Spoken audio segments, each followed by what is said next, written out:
Hello students.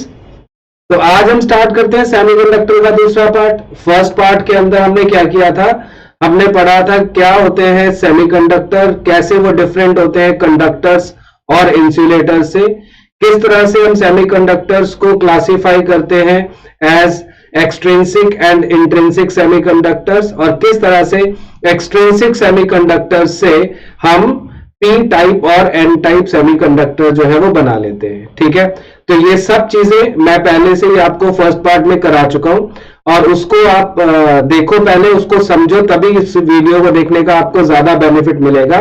क्योंकि जब तक हमें एन टाइप और पी टाइप सेमीकंडक्टर के बीच का एग्जैक्ट डिफरेंस मालूम नहीं होगा, तब तक हम इसके आगे का पोर्शन नहीं कर पाएंगे। क्योंकि यहां के बाद में हम स्टार्ट करेंगे किस तरह से हम सेमीकंडक्टर से डिवाइसेस जो है वो बनाते हैं और उसका यूज करते हैं, उनके क्या क्या एप्लीकेशंस हम कर सकते हैं, तो वो इस वीडियो में हमने करना है। ठीक है, तो स्टार्ट करेंगे। और स्टार्ट करने से पहले फिर से जो पहली बार मेरे चैनल पे आ रहे हैं, ठीक है, और उनको ठीक लग रहा है और मजा आ रहा है, तो फटाफट से सब्सक्राइब करो, क्योंकि इसके बाद तो मौका नहीं मिलेगा, आप वीडियो के अंदर बुरी तरह से खो जाओगे, मजा आने लग जाएगा। ठीक है, तो सब्सक्राइब करो और चलते हैं इसके बाद में चैप्टर के अंदर और स्टार्ट करते हैं अपना सेकेंड पार्ट ऑफ सेमीकंडक्टर। तो आज बेटा सबसे पहले स्टार्ट करते हैं इलेक्ट्रिकल कंडक्टिविटी ऑफ सेमीकंडक्टर्स। ठीक है, एक फॉर्मूला करेंगे कि किस तरह से इलेक्ट्रिकल कंडक्टिविटी ऑफ सेमीकंडक्टर्स जो है वो हम फाइंड आउट कर सकते हैं। तो करने के लिए देखो, ये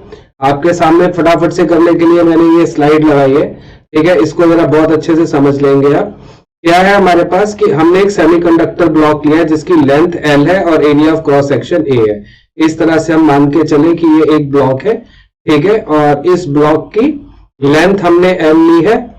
ठीक है, और इसका जो एरिया ऑफ क्रॉस सेक्शन है वो हमने A लिया है। और ऑब्वियसली सेमीकंडक्टर है तो उसके अंदर हमारे पास क्या होंगे, इलेक्ट्रॉन्स और होल्स होंगे। तो Ne हमने ले लिया नंबर ऑफ इलेक्ट्रॉन्स को, NH ले लिया हमने नंबर ऑफ होल्स को। ठीक है, और इसके अक्रॉस हमने क्या किया, एक पोटेंशियल डिफरेंस V अप्लाई किया है। ठीक है, जब हमने पोटेंशियल डिफरेंस E अप्लाई किया है तो मोशन ऑफ इलेक्ट्रॉन्स और होल्स क्या प्रोड्यूस करेंगे, इलेक्ट्रॉनिक करंट और होल्स करंट, है ना। एक तो हमारे पास होता है इलेक्ट्रॉनिक करंट जिसको हम IE से दिखाते हैं, और एक होता है होल करंट जिसको हम होल से दिखाते हैं। ये हमने पिछली वीडियो में बिल्कुल क्लियर कर दिया था, उसको आप अच्छे से देख सकते हो। तो जो टोटल करंट होता है वो IE प्लस IH के इक्वल होता है। इलेक्ट्रॉनिक करंट और होल करंट का जो सम होता है वो टोटल करंट होता है किसी भी सेमीकंडक्टर के। अब हमने एक फॉर्मूला करा था, याद है, करंट वाले चैप्टर में वो होता है NEAVD, याद होगा आपको। N जो है नंबर डेंसिटी ऑफ इलेक्ट्रॉन्स होती है, वहां पर चार्ज ऑन इलेक्ट्रॉन होता है, एरिया ऑफ कंडक्टर होता है, एरिया ऑफ क्रॉस सेक्शन, और ये ड्रिफ्ट वेलोसिटी होती है। अभी हम इन चीजों को यहां पर अप्लाई करेंगे, एक तो इलेक्ट्रॉनिक करंट के लिए और एक होल करंट के लिए। तो जब हम इलेक्ट्रॉनिक करंट के लिए बोल रहे हैं तो IE हमने लिया, वो NEAVE आ गया, मतलब E तो सेम रहा, नंबर की जगह NE डाल दिया, एरिया हमने सेम रखा, और ड्रिफ्ट वेलोसिटी ऑफ इलेक्ट्रॉन्स को हमने VE से दिखा दिया। ठीक है, ऐसे सिमिलरली जब हम बात करेंगे IH की, यानी कि फॉर होल करंट, तो यही चेंज जो हो जाएगा वो E हो जाएगा। ठीक है, NH number density of holes हो जाएगा, A area of cross section हो जाएगा, और VH जो है वो ड्रिफ्ट वेलोसिटी ऑफ होल्स हो जाएगा। ठीक है, इतना कर लेंगे। जब ये वैल्यूज हम इसमें सब्स्टिट्यूट करेंगे 1 में, तो हमारे पास E और A कॉमन आ जाएगा, और NEVE और MHVH जो है वो हमारे पास ये वैल्यूज आ जाएंगी। ठीक है, अब क्या करना है देखो इसके बाद। ठीक है, देखो उसके बाद में हमारे पास क्या है कि V जो है वो RI के इक्वल होता है ना। R की वैल्यू हमने क्या ली, रो L बाई A। तो यहाँ इस R की जगह पर हम रो L बाई A सब्स्टिट्यूट कर रहे हैं। ठीक है, आपके पास A से A कैंसिल हो जाएगा, तो आपके पास क्या मिलेगा, rho into L into E और NEVE प्लस NHVH, ये वैल्यू आ गई। अब हमें पता है इलेक्ट्रिक फील्ड जो होती है वो V बाई L के इक्वल होती है, तो हमने जब V बाई L किया तो ये L कैंसिल हो जाएगा, है ना, ये वाला L जो था वो कैंसिल हो गया, तो row into E NEVE plus MHVH ये हमारे पास आ जाएगा। अब देखो यहां पर एक छोटा सा काम क्या किया हुआ है कि हम क्या कर सकते हैं, पूरी इक्वेशन को E से डिवाइड किया। एक्चुअली में आप ऐसे समझो कि हमारे पास E जो आया था वो रो इंटू E और NEVE प्लस MH और VH आया था, ठीक है। मैंने क्या किया, रो को इधर ले गया और E को उधर डिवाइड कर दिया, तो 1/रो जो आ जाएगा E इंटू ये वैल्यू आ जाएगी। इसको करने का एक रीजन है, क्योंकि अगर आपको याद हो कि ये जो drift velocity per unit electric field होती है, ये एक टर्म आई थी जिसको हम म्यू बोलते थे, याद है, मोबिलिटी बोलते हैं इसको, है ना, इसको बोलते हैं मोबिलिटी। तो सेम मोबिलिटी यहां पर हो जाएगी। जब हम VE/E करेंगे तो ये मोबिलिटी ऑफ इलेक्ट्रॉन्स आ गया, जब VH/E करेंगे तो मोबिलिटी ऑफ होल्स आ गया, जो हमने यहां पर लिख दिया।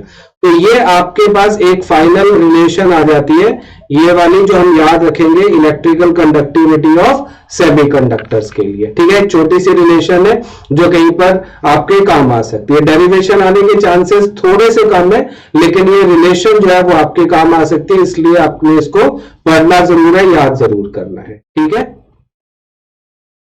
ठीक है बच्चों, अब हम करते हैं effect of temperature on the conductivity of semiconductors. ठीक है, क्या होता है जब हम किसी भी सेमीकंडक्टर का टेम्परेचर बढ़ाएंगे, तो बहुत क्लियर है, वैलेंस बैंड के अंदर, वैलेंस बैंड में क्या होगा, वैलेंस बैंड में और ज्यादा इलेक्ट्रॉन जो है वो एक्स्ट्रा प्रोड्यूस हो जाएंगे, क्योंकि टेम्परेचर की वजह से हमारे पास अवेलेबिलिटी ऑफ फ्री इलेक्ट्रॉन्स जो है वो बढ़ जाती है जैसे जैसे टेम्परेचर इंक्रीज करते हैं। ये नॉर्मल कॉन्सेप्ट है, हम पहले से ही जानते हैं। ठीक है, तो अगर हमारे पास नंबर डेंसिटी बढ़ जाएगी ऑब्वियसली किसी भी चार्ज कैरियर की, तो डेफिनेटली करंट जो है वो इंक्रीज हो जाएगा। बात समझ में आ रही है? ठीक है, तो इस तरह से क्या हो जाएगा कि जब हमारे पास वैलेंस बैंड में ज्यादा इलेक्ट्रॉन्स प्रोड्यूस होंगे तो हम ज्यादा इलेक्ट्रॉन्स को एक्साइट करके कंडक्शन बैंड में पहुंचा सकते हैं, जिससे कि उसकी कंडक्टिविटी इंक्रीज हो जाती है। तो हमारा रिजल्ट क्या आया कि जब हम किसी भी सेमीकंडक्टर का टेम्परेचर इंक्रीज करेंगे तो डेफिनेटली उनकी कंडक्टिविटी भी इंक्रीज होगी। राइट, आपने भी, हमने पीछे एक फॉर्मूले में भी किया, जब कंडक्टिविटी का जो फॉर्मूला किया था कि जो कंडक्टिविटी है वो NE के, नंबर ऑफ इलेक्ट्रॉन्स के और नंबर ऑफ होल्स के, है ना, डायरेक्टली प्रोपोर्शनल आ रहा है। बड़ा सिंपल है, इलेक्ट्रॉन्स तो वैलेंस बॉन्ड में होंगे, वो बढ़ेंगे तो जितने भी कंडक्शन बैंड में होल्स जाएंगे वो इलेक्ट्रॉन जाएंगे सॉरी, तो वो भी बढ़ेंगे, जिससे कि होल करंट भी इंक्रीज होगा। बात समझ में आ रही है? तो this increases both electronic current and hole current, hence the total current in the semiconductor increases. Clear? ठीक है बेटा, देखते हैं क्या है पीएन जंक्शन। पीएन जंक्शन कैसे फॉर्म होता है इसके बारे में भी हम पहले, सबसे पहले पढ़ेंगे। तो जैसे अभी हमने बताया कि जब हम एक पी टाइप सेमीकंडक्टर को एन टाइप सेमीकंडक्टर के साथ कनेक्शन में लेके आते हैं, एक दूसरे के पास लेके आते हैं, तो एक नई फॉर्मेशन जो है वो हमारे पास बन जाती है। और इस फॉर्मेशन को कुछ इस तरह से हम यहाँ पर शो कर रहे हैं। ठीक है, तो सबसे पहले तो क्या करा हमने कि ये एक साइड आपके पास P वाला है और एक N साइड वाला है, तो क्या हो गया कि P टाइप और N टाइप दोनों सेमीकंडक्टर्स हम लेके आए हैं, बीच में देखो क्या बन गया, एक जंक्शन बन गया जहां पर ये दोनों मिल रहे हैं, इसीलिए इस फॉर्मेशन का नाम PN जंक्शन बोला जाता है। ठीक है, अब दूसरी चीज, सबसे पहली बात कि जब हम इनको बनाते हैं तो कैसे बनाया जा सकता है, तो वो समझना एक इंपॉर्टेंट काम है। देखो क्या तरीके हो सकते हैं, देखो आपके पास क्या हो सकता है कि हमने एक प्योर सेमीकंडक्टर ले लिया। ठीक है, ये क्या है, प्योर सेमीकंडक्टर है। मैं एक साइड से ट्राइवेलेंट इंप्योरिटीज डाल दूं इसके अंदर और एक साइड से पेंटावेलेंट इंप्योरिटीज डाल दूं। ठीक है, बात समझ में आ रही है? तो ऑटोमेटिकली जिधर से हम ट्राइवेलेंट इंप्योरिटीज इसके अंदर डिफ्यूज करेंगे, राइट, उस तरफ तो बन गया हमारे पास P साइड, और जिधर से पेंटावेलेंट इंप्योरिटीज डिफ्यूज करेंगे उधर बन गया हमारे पास N साइड।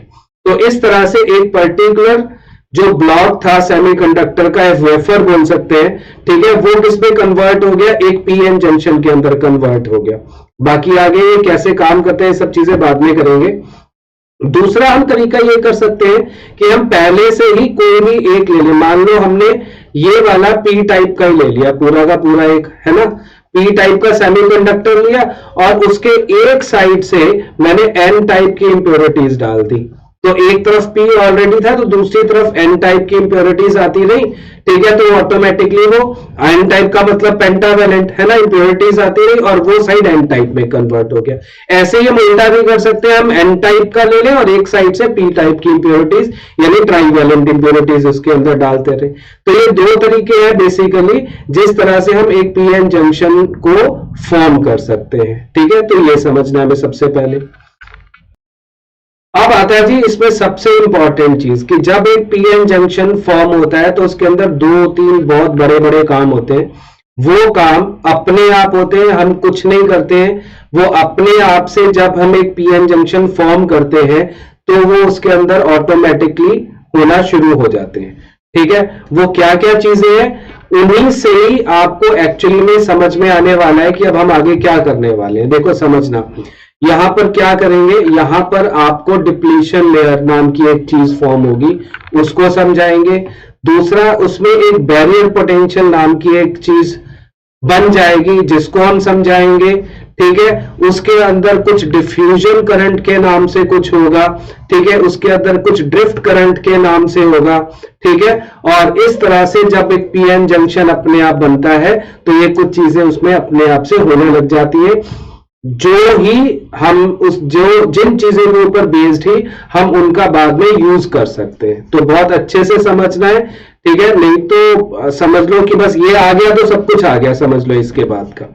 तो देखो क्या करते हैं, सबसे पहला काम मैंने क्या किया, एक पी टाइप और एक एन टाइप का रीजन बनाया। अब थोड़ा सा बना के चलते हैं, देखो ये मैंने पी टाइप साइड का बना दिया और ये मान लो मैंने एन टाइप साइड का बना दिया, ठीक है।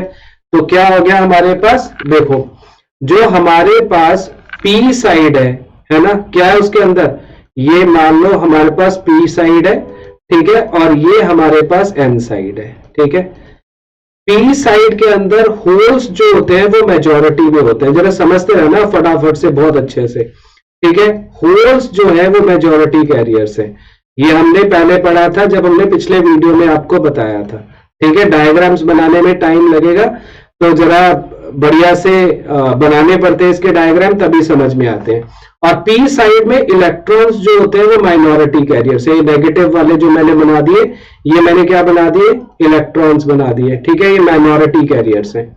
जबकि जब हम एन साइड की बात करते हैं तो उल्टा होता है, इलेक्ट्रॉन्स जो होंगे वो आपके पास मेजॉरिटी कैरियर्स बना देते हैं, ठीक है। इस तरह से इलेक्ट्रॉन्स जो है वो मैंने यहां पर बना दिए मेजॉरिटी कैरियर्स, ठीक है, बहुत सारे दिखा रहा हूं क्योंकि मेजॉरिटी में है। और यहां पर होल्स जो है वो है माइनॉरिटी कैरियर्स, ठीक है जी, होल्स जो है वो माइनॉरिटी कैरियर्स है। तो क्या समझ में आया मेरे बोलने से कि there is difference in the concentration of the majority carriers in the two junctions.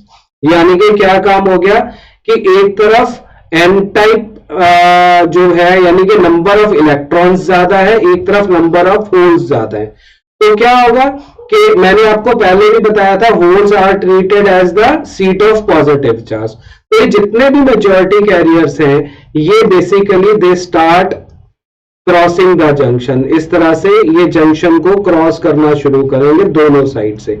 और इनका जो मूवमेंट है, क्योंकि वो अपने आप ही हो रहा है, वो क्या कर रहे हैं, वो डिफ्यूज कर रहे हैं। तो जब वो डिफ्यूज कर रहे हैं और चार्ज डिफ्यूज कर रहे हैं, इसलिए वो क्या क्रिएट करेंगे यहां पर, what we call diffusion current, ठीक है जी। उनके बीच में क्या आ गया, उन्होंने क्या कंस्टिट्यूट कर दिया यहां पर, डिफ्यूजन करंट अपने आप हो रहा है। क्यों हो रहा है, क्योंकि जो चार्ज कैरियर्स हैं, चार्ज पार्टिकल्स हैं, वो अपने आप डिफ्यूज हो रहे हैं एक रीजन से दूसरे रीजन में, एन से पी में, पी से एन में, ठीक है। तो आपके पास क्या आ गया, डिफ्यूजन करंट आ गया। अब यहां पर एक चीज हमें यहां पर क्लियर हो गई। अब देखो अगली चीज को यहां पर समझना है, वो भी बहुत इंपॉर्टेंट है। जब यहां से इधर चले गए, समझना जरा, तो हो क्या रहा है कि एक्चुअली में इलेक्ट्रॉन और होल आपस में, यानी कि होल जो वैकेंसी थी उसके अंदर इलेक्ट्रॉन जाके फॉल हो सकते हैं, है ना, ये भी एक पॉसिबिलिटी हमारे पास हो सकती है। तो ये इलेक्ट्रॉन्स ध्यान में रखना, ये इलेक्ट्रॉन जिस भी एटम का हिस्सा रहा होगा उसमें से जब निकला तो उसने क्या कर दिया, उसने एक आयन क्रिएट कर दिया, ठीक है। वो आयन जो है वो जो क्या बोलना चाहिए, उस एटम से जो आयन बना वो यहां पर जो है इसके पास यहां पर इस तरह से इकट्ठे होने शुरू हो गए। ये सारे आयंस क्या हो गए, यहां पर एक तरह से एक्यूमुलेट होने शुरू हो गए। यहां पर पॉजिटिव आयन क्योंकि इलेक्ट्रॉन निकला है, और उसी तरह से ऐसे एक भीड़ सी उन्होंने यहां पर इकट्ठी कर ली है ना। और दूसरी साइड पे हमारे पास क्या हुआ कि उसी तरह से जो एक्सेप्ट किए थे, है ना, जो एक्सेप्ट किए थे इलेक्ट्रॉन कुछ एटम्स ने, ठीक है, वो बन गए क्या, नेगेटिव आयंस। बात समझ में आ रही है। तो दोनों तरफ यानी कि लेफ्ट साइड में भी और राइट साइड में भी आपके पास क्या हुआ कि यहां पर आपके पास पॉजिटिव आयंस, ठीक है, और यहां पर आपके पास नेगेटिव आयंस जो है वो जमा होने शुरू हो गए। उल्टा हो रहा है, एन टाइप वाली साइड पॉजिटिव आयंस और पी टाइप वाली साइड नेगेटिव आयंस जो है वो जमा हो गए। अब इससे दो काम हो गए, देखो समझ लेना। दो काम क्या हो गए कि ये बीच में एक वॉल का काम करने लग गए। वॉल कैसी कि ये इतने इमोबाइल हैवी पार्टिकल्स हैं और एक दूसरे के साथ यहां पर एक तरह से अट्रैक्शन की वजह से चिपक के खड़े हो गए हैं कि अब फर्दर डिफ्यूजन जो है वो इलेक्ट्रॉन और होल का यहां पर होना हो जाता है बंद। और इस जगह के ऊपर अब कोई भी फ्री पार्टिकल अवेलेबल नहीं है, ना तो इलेक्ट्रॉन ना ही होल, यानी कि it is depleted of all the charge carriers. इसीलिए ये जो रीजन बीच में यहां पर क्रिएट हो जाता है, ठीक है, इस रीजन को हम क्या बोलते हैं, इस रीजन को हम बोलते हैं डिप्लीशन लेयर। यहां से लेके यहां तक ये बन गई डिप्लीशन लेयर। तो डिप्लीशन लेयर क्या होगी, डिप्लीशन लेयर बेसिकली जहां पर having no charge carriers, no charge particles कहना चाहिए, ना तो इसके अंदर इलेक्ट्रॉन्स होंगे, नो इलेक्ट्रॉन्स, ठीक है, और नो होल्स, ना उसमें इलेक्ट्रॉन्स अवेलेबल है ना होल्स है। यहां पर देखो एक और काम हो गया, ठीक है, समझना जरा। वो क्या काम हो गया कि अब अगर किसी भी इलेक्ट्रॉन या होल को एक रीजन से दूसरे रीजन में जाना है तो उसको इतनी विड्थ जो है वो क्रॉस करके जाना ही होगा। इसको हम एक और कॉन्सेप्ट से समझेंगे। देखिए ऐसा है, जिस तरफ नेगेटिव हमारे पास आयंस जमा हुए थे और यहां पर पॉजिटिव चार्ज जमा हुए थे, तो एक तरह से इस तरह से बिहेव करेंगे कि जैसे कि यहां पर एक बैटरी लग गई है, ठीक है, जो कि एक पोटेंशियल को मेजर कर रही है।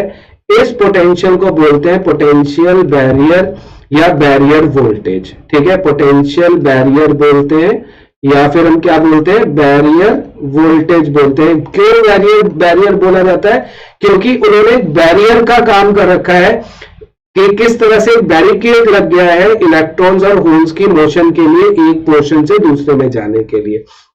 अब अगर हमें किसी भी इलेक्ट्रॉन को इधर से इधर भेजना है, ठीक है, तो उसको मूव कराने के लिए हमें जितनी एनर्जी चाहिए वो इसके इक्वल होनी चाहिए, E इंटू वी के इक्वल, यानी कि पोटेंशियल इंटू चार्ज होती है ना एनर्जी, ठीक है। तो पोटेंशियल जो इसका पोटेंशियल बैरियर था multiplied by charge on electron. तो इतनी वोल्टेज जब तक नहीं होगी तब तक वो कभी भी इसको क्रॉस कर नहीं पाएंगे। बात समझ में आ रही है। तो इस तरह से हमारे पास क्या हो गया, हमने क्या समझा, हमने समझा कि किस तरह से एक रीजन क्रिएट हो गया है जो कि एक तरह से क्या काम कर रहा है, जैसे एक रेजिस्टेंस काम करता है कि वो उसको further flow of charge carriers को यहां पर रोक रहा है। बात समझ में आ रही है। तो यहां पर बहुत इंपॉर्टेंट कॉन्सेप्ट है कि किस तरह से बैरियर पोटेंशियल जो है वो बनता है और किस तरह से उसके अंदर एक डिप्लीशन लेयर क्रिएट हो जाती है। अब जो भी इसकी कंडक्टिविटी है इस पर्टिकुलर चीज की, वो किस चीज पे होगी, वो कि किस तरह से इलेक्ट्रॉन्स इसके थ्रू या होल्स इसके थ्रू क्रॉस कर पाते हैं। क्लियर है। Now this whole arrangement is known as what we called, क्या नाम बताया, पीएन जंक्शन डायोड। अब ये बन गया पीएन जंक्शन डायोड, और पीएन जंक्शन डायोड को हम एक सिंबल से शो करते हैं, वो होता है इस तरह से शो करते हो। जो एरो होता है वो पी साइड को दिखाता है और ये जो है वो एन साइड को दिखाता है। और एरो का मतलब होता है कि ये आपको शो कर रहा है motion of flow of positive current, है ना, पॉजिटिव चार्ज की फ्लो को ये शो कर रहा है, ठीक है, ये ध्यान में रखिएगा। इसलिए इस तरह से, क्योंकि चार्ज हमेशा P टू N यानी पॉजिटिव टू नेगेटिव ही फ्लो करेगा। जो कन्वेंशनल करंट की बात हम करते हैं, जो हम जानते हैं करंट क्या होता है, ठीक है, तो उसके हिसाब से हमने इसका सिंबल जो है वो क्रिएट किया है, ठीक है। तो मेरे हिसाब से मैंने जैसे मैं समझा सकता था मैंने समझाया आपको अच्छे से। और ये कॉन्सेप्ट जो है वो सबसे इंपॉर्टेंट है जब हम इसके बाद चलेंगे। तो अगर हमें ये डिप्लीशन लेयर और बैरियर वोल्टेज समझ में आ गया या पोटेंशियल बैरियर समझ में आ गया, तो आप आगे की चीजों को बहुत आराम से समझ सकते हैं। अगर नहीं समझ में आया तो एक बार फिर से आप रिवाइंड करके इस वीडियो को देखोगे, कम से कम इतना पोर्शन, सो दैट जब तक हमें ये समझ में नहीं आएगा हम आगे जो चीजें हैं उसको ढंग से नहीं समझ में पाएंगे, ठीक है। एक बार दो बार जब तक नहीं समझ में आए इतना पोर्शन आप देखो, फिर आगे चलना, ठीक है। ठीक है बच्चों, अब देखो हम क्या करते हैं कि जब हम एक सेमीकंडक्टर डायोड जो है वो पीएन जंक्शन डायोड बनाते हैं, तो हमने बोला कि उसके अंदर एक पी साइड और एक एन साइड होता है। अब क्या करते हैं, दोनों साइड एक एक मेटालिक कंटैक्ट बनाते हैं, ठीक है। और मेटालिक कंटैक्ट बनाने के बाद में उसको हम एक्सटर्नल सर्किट के साथ जोड़ सकते हैं और वो पीएन जंक्शन डायोड का वर्क जो है अपना करना शुरू कर देता है, ठीक है। और ये बता ही दिया था कि जो इसका सिंबल होता है वो क्या होता है ना। एक्चुअली में अगर हम देखें तो बड़ा सिंपल सा कॉन्सेप्ट, पहले हम ऐसे बना ले कि ये हमने बनाया कि ये पी साइड, ये एन साइड, यहां पर एक मेटालिक कॉन्टैक्ट होता है, ऐसे वैसे पूरे में ऐसे लगा होता है, ठीक है। और उसी तरह से उसकी एक वायर निकाल देते हैं जिसको हम एक्सटर्नल सर्किट के साथ जोड़ सकते हैं।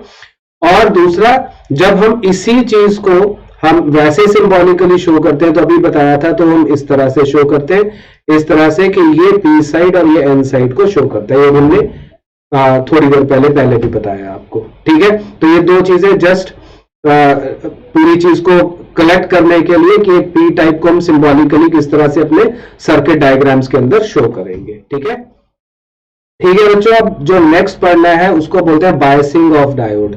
बायसिंग का मतलब क्या है कि हम इसको ऑपरेट कैसे करते हैं किसी भी सेमीकंडक्टर डायोड को या पीएन जंक्शन डायोड को। तो पीएन जंक्शन को डायोड को हम जो ऑपरेट करते हैं वो दो मोड्स के अंदर ऑपरेट करते हैं। एक फॉरवर्ड बायस मोड होता है और एक रिवर्स बायस मोड होता है। तो फॉरवर्ड बायस और रिवर्स बायस में हम क्या करते हैं वो हम एक एक करके जरा डिस्कस करेंगे और किस तरह से इन दोनों के साथ पीएन जंक्शन जो है वो अपनी कंडक्टिविटी को शो करता है, ये हमें देखना है, ठीक है।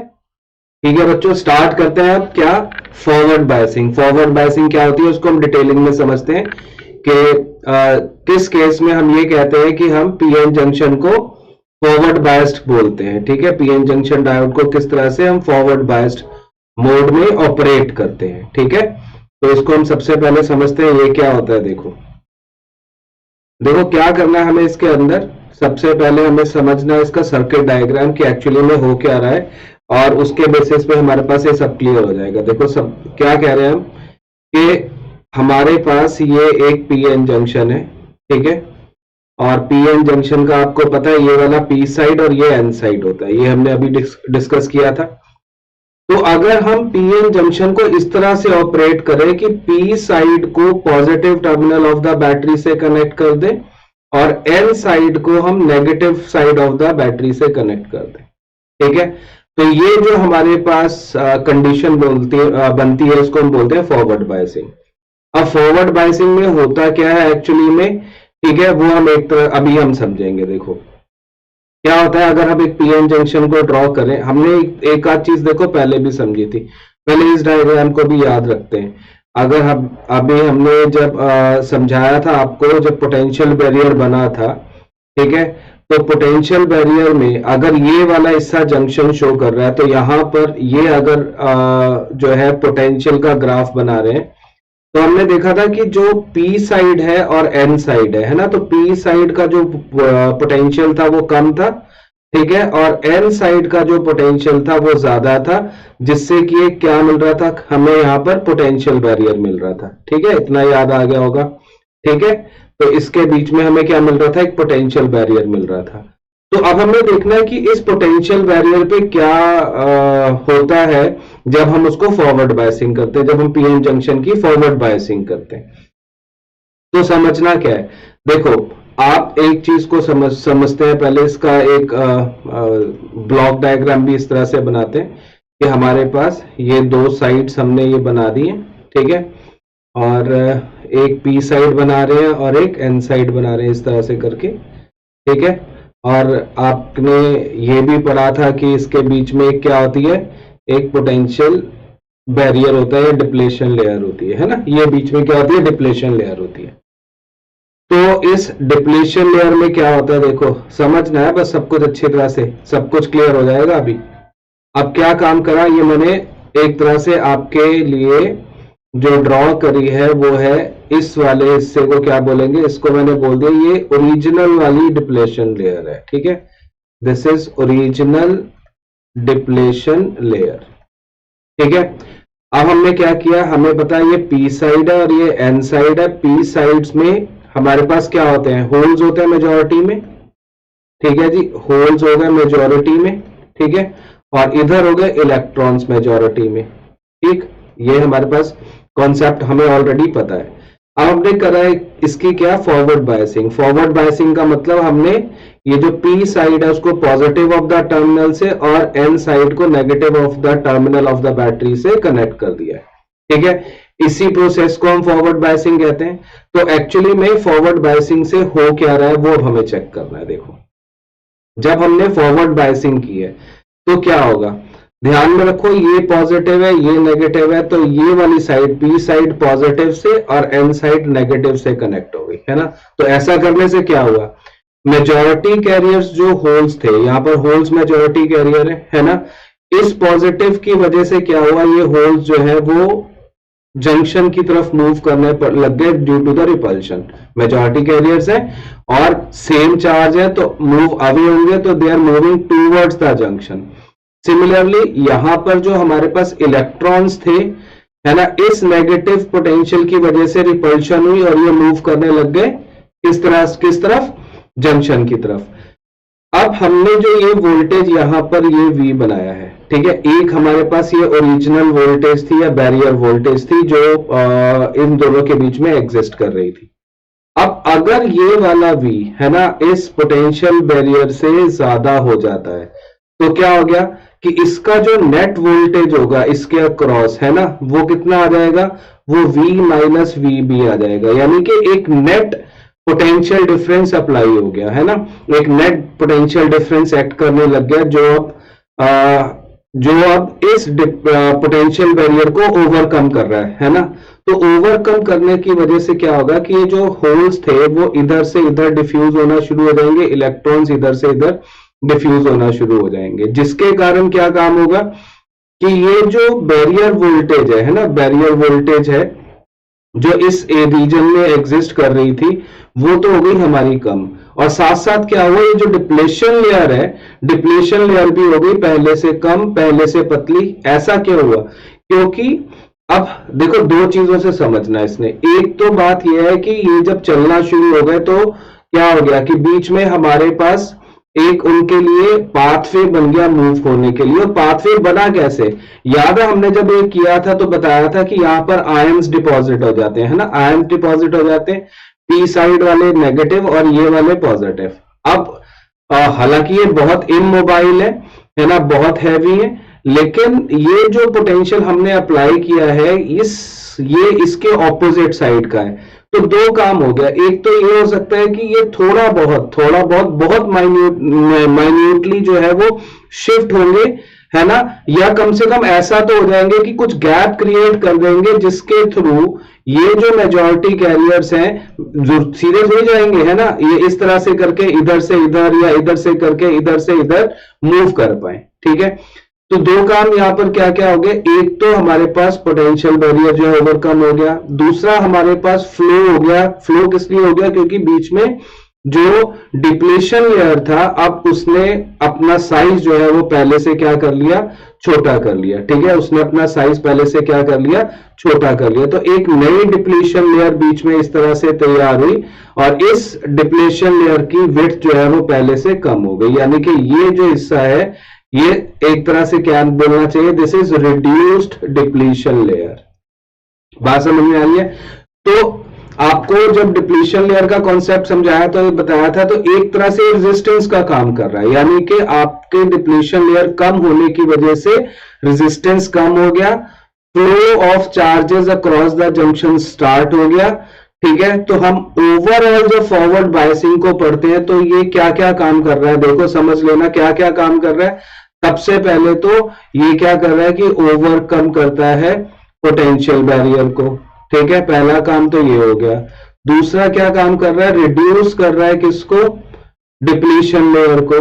ठीक है, उसको डिप्लीशन लेयर को रिड्यूस कर रहा है। इसका तीसरा क्या हो जाएगा, सपोर्ट कर रहा है, support the flow of current, है ना, फ्लो ऑफ करंट। अब सपोर्ट का मतलब क्या हो गया, यहां पर देखो जो करंट बनता है उसको हम बोलते हैं फॉरवर्ड करंट। ठीक है, उसको हम क्या बोलते हैं, फॉरवर्ड करंट बोलते हैं, राइट। तो ये दो तीन चीजें हमें याद रखनी है यहां पर। तो फॉरवर्ड बायसिंग में अब बड़ा सिंपल वर्ड्स के अंदर अगर हमने इसको सम अप करना है तो यही करना है कि फॉरवर्ड बायसिंग में सबसे पहले तो कि the P side of the junction is connected to positive terminal of the battery and N type is connected to the negative terminal of the battery. In the effect, the potential barrier get reduced, the depletion layer gets thinner, and easy flow of majority carriers takes place across the junction, which constitute what we call forward current. So forward bias supports the flow of charge carrier or the forward current while doing so or while performing in the forward biased mode. तो ये आपको अच्छे से याद रखना है। ठीक है, तो फॉरवर्ड बायसिंग बहुत अच्छा है, जहां पर हम एक बेसिकली क्या है, बायसिंग में हम लोग करंट कंट्रोलिंग कर रहे हैं, फ्लो ऑफ चार्जेस का कंट्रोलिंग जो है वो यहीं से बायसिंग से ही मिलेगा, फॉरवर्ड बायसिंग से या रिवर्स बायसिंग से। ठीक है, तो अभी हम देखते हैं इस तरह से जैसे हमने फॉरवर्ड को समझा है उसी तरह से हमने क्या करना है, रिवर्स को समझना है। यहां पर हम देखो एक चीज और भी बता सकते हैं आपको कि अगर हम इस ग्राफ के अंदर देखें, है ना, फॉरवर्ड बायसिंग के बाद क्या होगा कि ये ग्राफ जो है ये इस तरह से देखो, इस तरह से हो गया, यानी कि अब जो पोटेंशियल डिफरेंस आया पी साइड और एन साइड के बीच में, जो हमारे पास ओरिजिनल वाला था जिसको हम पोटेंशियल बैरियर कहते हैं, वो गैप देखो कम हो रहा है। तो इसका ग्राफ जो है कुछ इस तरह से बनेगा, ये भी याद रखना है। ठीक है, तो जहां जहां से क्वेश्चन बनते हैं हमने वो चीजें सारी की सारी याद रखनी है, राइट। ठीक है बच्चों, समझते हैं कि अब रिवर्स बायसिंग क्या होता है ना। रिवर्स बायसिंग में हमारे पास क्या होता है, जैसे कि नाम सजेस्ट कर रहा है कि अब हमने क्या करना है, रिवर्स प्रोसेस करना है। रिवर्स का मतलब क्या, जो हमने फॉरवर्ड में किया था उससे उल्टा करना है। करना क्या है हमने कि जो हमारा पीएन जंक्शन है, डायोड जो है उसका पी साइड जो है वो negative terminal of the battery से कनेक्ट करना है, और जो एन साइड है वो positive terminal of the battery से कनेक्ट करना है। ठीक है, ये याद रखना है। तो अब इससे क्या प्रोसेस होने वाली है वो इसको हम समझेंगे। यहां पर एक एडिशनल चीज ये बताऊंगा कि एक्चुअली में यहां पर जो बैटरी यूज होगी उसकी जो वैल्यू है, उसकी जो वोल्टेज है, वो फॉरवर्ड बायस में जो हमने वोल्टेज लगाई थी उससे बहुत ज्यादा होती है। मतलब अगर प्रैक्टिकली देखा जाए, अगर वहां पर हम वोल्टेज यूज कर रहे थे मान लो 1.5 वोल्ट या 45 वोल्ट तक यूज होगा। ठीक है, तो क्यों होगा, कैसे होगा, वो भी हम समझेंगे कि ऐसा किस लिए होता है। ठीक है, तो देखते रहो फटाफट से कि क्या करना है। तो ये हमारा पी साइड, ये हमारे पास एन साइड, और ये हमने बैटरी कनेक्ट करी है पी साइड के साथ नेगेटिव। ठीक है, और इस तरह से करके हम इस बैटरी को थोड़ा बड़ा साइज में दिखाएंगे। ठीक है, और इस तरह से करते हुए यहां पर क्या हो जाएगा कि पी साइड नेगेटिव से और एन साइड पॉजिटिव से कनेक्ट हो गया। तो इस अरेंजमेंट को हम रिवर्स बायसिंग बोलते हैं। अब क्या हुआ, अब देखो इसके अंदर हमारे पास क्या काम होना है। इसके अंदर अगर हम अपना डायग्राम जो है पीएन जंक्शन का ब्लॉक की फॉर्म में आपको शो करें तो किस तरह से होगा वो देखेंगे। ये हमने पी साइड और एन साइड जो है वो ड्रॉ कर दिया। ठीक है, और बीच में जो है वो हमने अपना ओरिजिनल वाला डिप्लीशन लेयर जो है वो ड्रॉ कर दिया। ठीक है, अब हमने क्या करना है, अब हमने कनेक्ट करना है इसको एक्सटर्नल बैटरी से। ठीक है, तो ये पी साइड, ठीक है, और ये एन साइड, और ये वाला हिस्सा बीच में हमने क्या बनाया, this is original depletion layer. ठीक है, this is original depletion layer. उसके बाद में क्या किया मैंने कि इसको हमने किससे किया, नेगेटिव से, और उसी तरह से उल्टा करा, यहां पर इसको हमने किया पॉजिटिव से, एन साइड को पॉजिटिव से। ठीक है, फिर से हमारे पास क्या था, यहां पर होल्स मेजॉरिटी में होंगे, होल्स मेजॉरिटी होंगे। ठीक है, और यहां पर इलेक्ट्रॉन्स जो है वो मेजॉरिटी होंगे। ठीक है, यही था। अब हमारे पास ये हमारे पास ओरिजिनल डिप्लेशन लेयर भी थी, ये भी बता दिया। पोटेंशियल का जो डिफरेंस है दोनों साइड्स में, जो ओरिजिनल वाला था जिसको हम पोटेंशियल बैरियर बोलते हैं, वो अगर हम इस तरह से हम शो करते हैं, ठीक है, ये हमारे पास पी साइड का और ये एन साइड का। ठीक है, अब इसके अंदर क्या चेंजेस आने वाले हैं वो समझने वाले हैं। देखो अब क्या प्रोसेस हुआ कि ये नेगेटिव वाला यहां पर कनेक्टेड है, पॉजिटिव वाला यहां पर कनेक्टेड है। होल्स यहां पर मेजॉरिटी कैरियर्स थे, इलेक्ट्रॉन्स यहां पर मेजॉरिटी कैरियर्स थे। ठीक है, अब क्या प्रोसेस होने वाला है, देखो ये होल्स तो है, ये अट्रैक्ट होंगे अवे फ्रॉम द जंक्शन, और ये इलेक्ट्रॉन्स जाएंगे वो अवे फ्रॉम द जंक्शन। यही काम होगा। जब ये काम होगा तो इससे हमारा क्या चेंज आने वाला है, देखो आप सोच के देखो, बिल्कुल रिवर्स हुआ जैसे कि फॉरवर्ड बायसिंग था उसके हिसाब से। यानी कि अब हमारे पास मेजॉरिटी कैरियर्स जो है वो पोटेंशियल बैरियर को क्रॉस नहीं कर पा रहे हैं, क्योंकि यहां पर ध्यान में रखिएगा जो एक्चुअली में वोल्टेज हमने यहां पर दिया है, ठीक है, जो एक्चुअली में वोल्टेज हमने यहां पर दिया है, उस वोल्टेज, तो देखो इससे क्या होता है, जब ये मेजॉरिटी कैरियर्स अवे जाने लगे तो अवे जाने की वजह से जो डिप्लीशन लेयर है उसकी विड्थ पहले से भी बड़ी हो जाएगी। पहले से बड़ी क्यों हो जाएगी, एक तरह से देखा जाए कि जिस तरह से वो एक तरह से प्रेशर सर क्रिएट कर रहा था उनका movement on the depletion layer, वो अब रिलीज हो गया, यानी कि अब वो उसको क्रॉस नहीं कर पा रहे, मेजॉरिटी कैरियर्स तो उसको क्रॉस नहीं कर पा रहे हैं। ठीक है, तो इससे क्या हुआ, क्या समझ में आया कि जो डिप्लीशन लेयर है उसकी विड्थ जो है वो पहले से भी बड़ी हो गई। अच्छा, डिप्लीशन लेयर बड़ी होने का मतलब बड़ा सिंपल है ना, क्या क्या हमने समझा था कि डिप्लीशन लेयर अगर बड़ी हो जाती है तो रेजिस्टेंस और बढ़ गया, यानी कि अब हमारे मेजॉरिटी कैरियर्स किसी भी हालत में इधर से उधर नहीं जा पाएंगे। ये आपके पास न्यू डिप्लीशन लेयर जो है वो बन गई। तो जब वो क्रॉस ही नहीं कर पा रहे तो इसका मतलब वहां पर करंट, यानी कि मेजॉरिटी कैरियर की वजह से कोई करंट नहीं आया।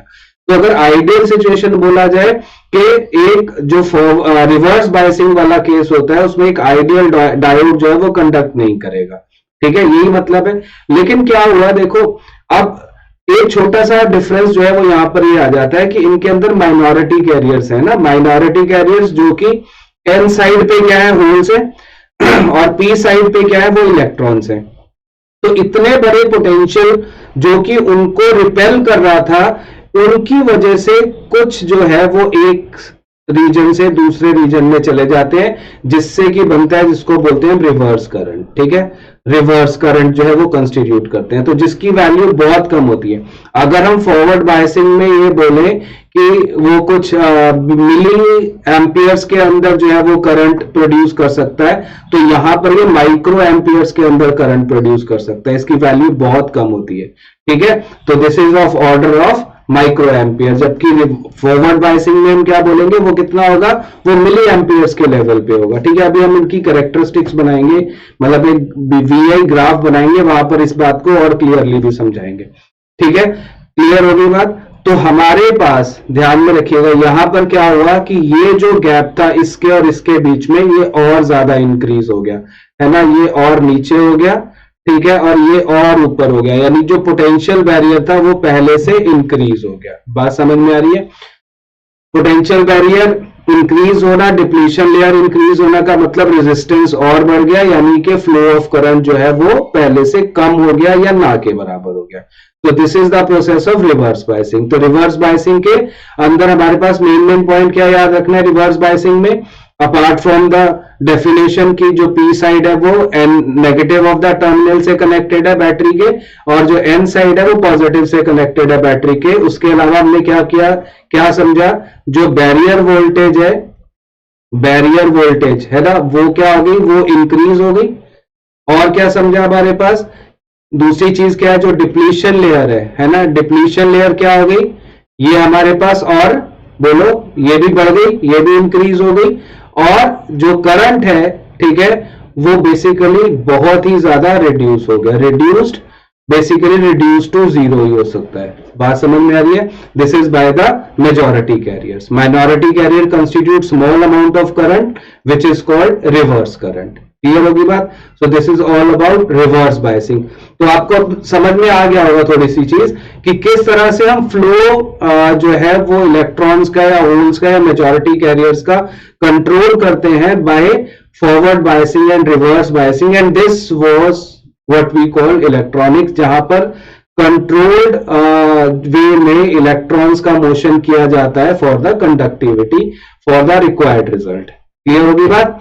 तो ये बायसिंग हो गई, फॉरवर्ड बायसिंग और रिवर्स बायसिंग। अभी हम क्या करेंगे, मैंने अभी जैसे बताया था, इनकी कैरेक्टरिस्टिक्स, या जिसको हम वीआई कैरेक्टरिस्टिक्स बोलते हैं, कि वो किस तरह से इनके ग्राफ्स बनेंगे, ठीक है, वो हम देखेंगे अभी।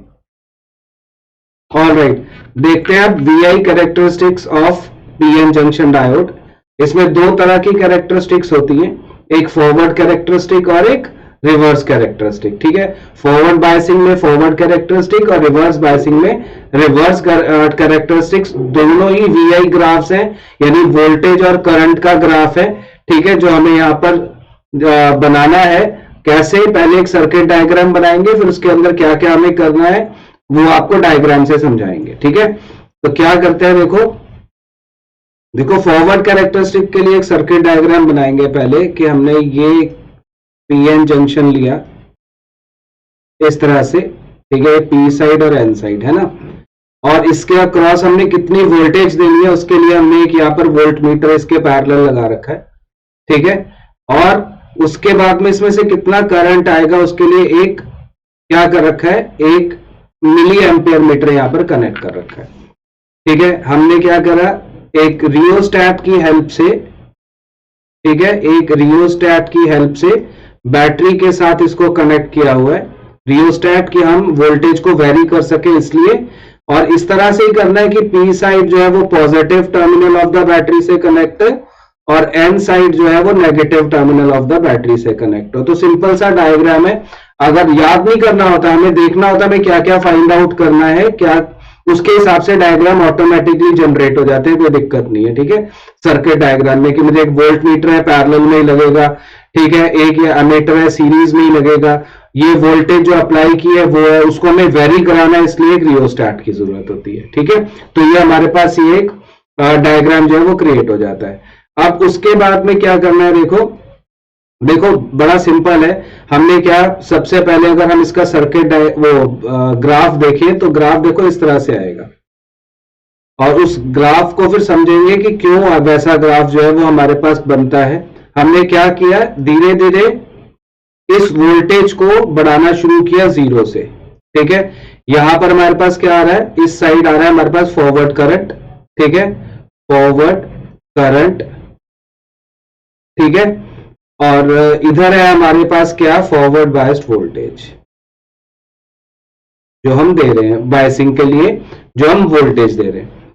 तो जब हमने इसका ग्राफ ड्रॉ किया तो देखा कि एक्चुअली में पहले तो ये ना के बराबर करंट जो है वो थोड़ी दूर तक ऑलमोस्ट जीरो ही होता है, और उसके बाद में तो ये एक्सपोनेंशियली बहुत तेजी से जो है वो बढ़ता है इस तरह से ये करंट, ठीक है।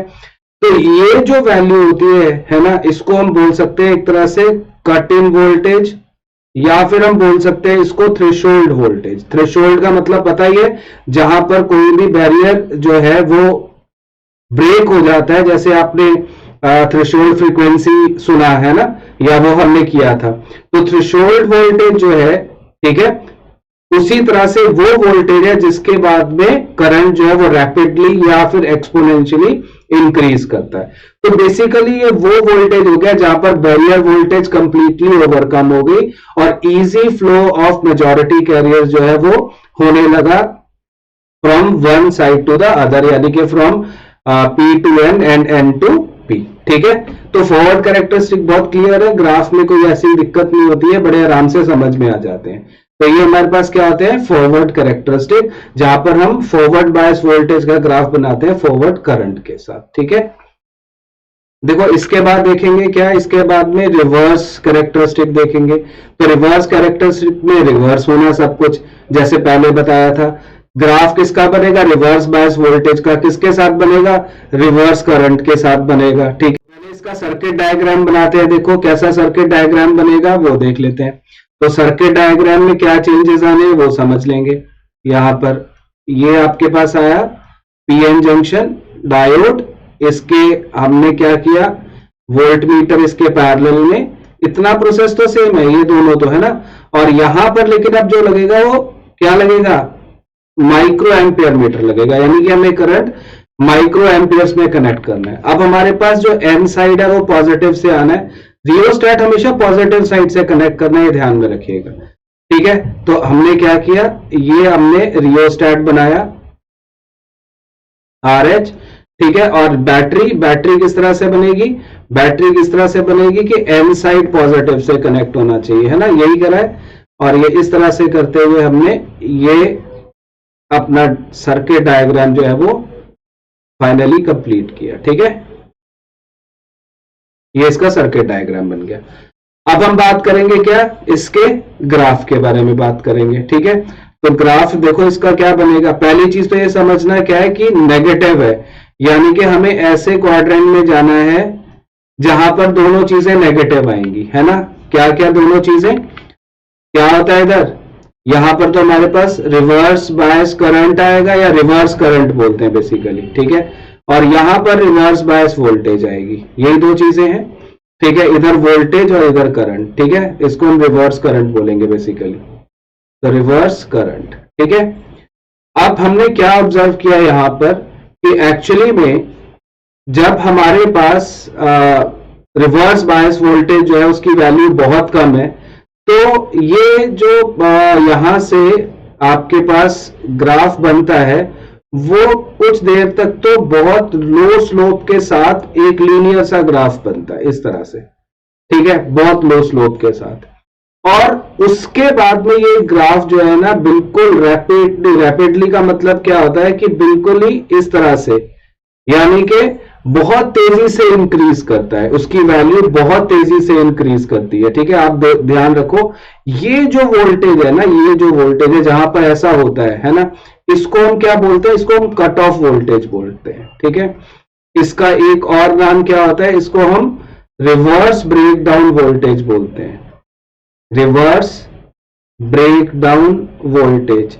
इसको हम और क्या बोलते हैं, इसको हम जीनर वोल्टेज भी बोलते हैं, जीनर वोल्टेज। ठीक है, अब हुआ क्या है कि इस पॉइंट पे आने के बाद में आप नोट करो, हमें वोल्टेज बढ़ानी भी नहीं पड़ रही, फिर भी एक पर्टिकुलर अमाउंट ऑफ करंट जो है वो उसके अंदर हमेशा जनरेट हो गया। इसके बाद इस पर्टिकुलर वोल्टेज के बाद कोई भी डायोड रिवर्स बायसिंग मोड में काम नहीं कर सकता, क्योंकि उसका क्या हो जाता है, what we call breakdown. Breakdown का मतलब क्या है कि वो डैमेज हो जाएगा अगर हमारे पास इससे ज्यादा वोल्टेज उसके अंदर रिवर्स बायस मोड में देंगे तो। ठीक है, तो रिवर्स बायस मोड में ये वाला वोल्टेज जहां पर करंट जो है वो एब्रप्टली इंक्रीज करता है, अब वहां एक्सपोनेंशियली था, हम क्या बोलेंगे, एब्रप्टली इंक्रीज करेगा, ध्यान में रखिएगा। ठीक है, तो उस वोल्टेज को हम रिवर्स ब्रेकडाउन वोल्टेज बोलेंगे, और या फिर जीनर वोल्टेज बोलेंगे। ठीक है, यही दो ज्यादा चलते हैं नाम यहां पर, क्लियर है।